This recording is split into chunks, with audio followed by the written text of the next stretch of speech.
Where are you living right now? I'm close to Chilliwack in British Columbia. Are there speed dating? Is speed dating available there? I don't know if there's services like that, but I know a lot of people are using apps on your phone like Tinder. Yeah. One of the things I like about speed dating, like at least once, is because it gives you a chance to talk to a very large number of women very rapidly. Well, first of all, that's a good way of, it's exposure, right? It's a good way of overcoming that fear of initial contact. But I think it also introduces you in a very blunt way to the diversity of personality, right? Because what you'll find if you go on a speed dating retreat is that there'll be nothing between you and the girl in many cases. There'll be something there sometimes. Sometimes that's okay. You know, you don't have to be attractive to or attracted to everyone. Forcing exposure to that wide variety of experience in a short period of time can be a good way of overcoming your fear. And a lot of that's just an experience, that fear too, right? So you got to figure out how to overcome that. And then I would say with apps like Tinder, it's trickier because the degree to which sexual activity is implied in the initial meeting, you know, in the initial agreement to hook up is unclear. But it might be worthwhile just to make a rule for yourself, which is that, you know, you'll go on 25 Tinder dates, but you won't engage in any physical contact, because it'll solve that problem for you. You know what I mean? And then you can concentrate on the conversation, and you can concentrate on overcoming this inexperience that you have that's interfering with your progress forward.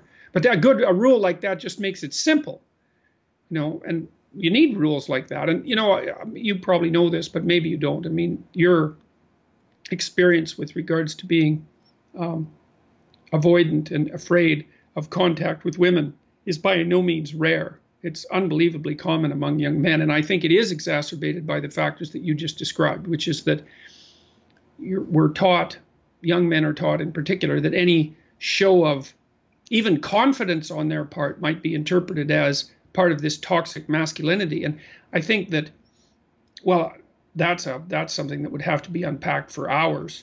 I mean, what I would say is that women generally like men who have power but don't need to use it. It's something like that. And women who are uncertain and unsettled in their relationships with men would rather, for their own safety, that all men be rendered powerless. But that's not helpful because it destroys erotic attraction, and then all that happens is that men end up useless.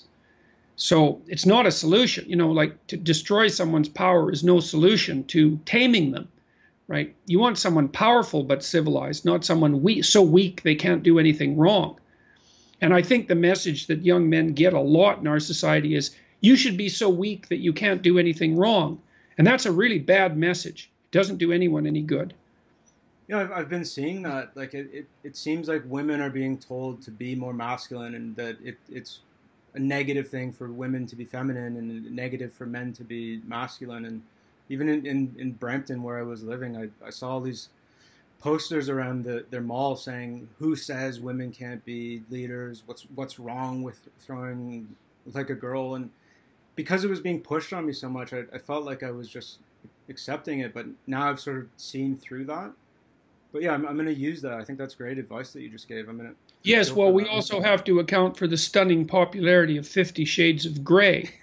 You know, there's all this surface talk about toxic masculinity and the overbearing rape culture that's characteristic of men, and that the attempt to, what would you say? I suppose castrate would be the wrong word, but maybe I'll use it anyways. But then there's this underground desire that's manifest in the attraction of that sort of literature. I mean, that was the fastest selling book in human history. And so there's really something to be said about that. And the fact that those two things can coexist at the same time in the same culture is an indication of just how much conversation there needs to be about what the proper role of masculinity and femininity is, and also how to organize sexual behavior so that people are not pathologized by it. You know, it's so interesting to me to watch what's happening on the campuses, because and that's emblematic of what happens in the broader world. I mean, at the same time, we have discussions about how absolutely every form of sexual desire and behavior whatsoever is entirely permissible. We have the increasing multiplication of regulations about every single aspect of any sexual interaction between a man and a woman. I mean, those two things, the fact that those two things are happening at the same time means that something is wrong.